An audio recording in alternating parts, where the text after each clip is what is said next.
Hey guys, this is Dr. Hub. In case you haven't subscribed, please do subscribe for updates.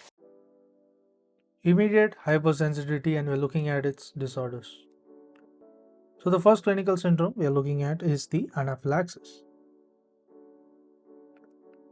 So in the anaphylaxis, it may be caused by drugs, bee sting, or food.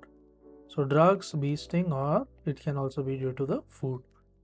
So the clinical and pathological manifestations will include the fall in BP. So there's a decrease in BP, that is shock, and it caused by the vascular dilation. So it is by the vascular dilation.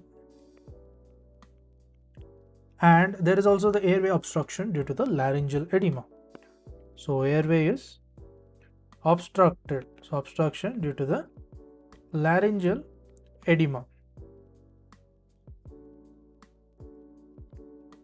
Next is we are looking at the bronchial asthma.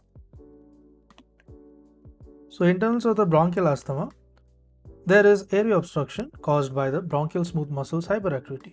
So there's bronchial smooth muscles. Smooth muscle, it is very hyperactive. So hyperactivity, and there is inflammation and tissue injury caused by the late phase reaction. There is also the inflammation as well as the late phase reaction. Inflammation and tissue injury. So this tissue injury, if you see, this is caused by the late phase reaction. Late phase reaction. Next we move on to the allergic rhinitis. So in terms of AR, that is allergic rhinitis or the sinusitis. So this is nothing but the hay fever, and this results in the increased mucus secretion. So there's increase in the mucus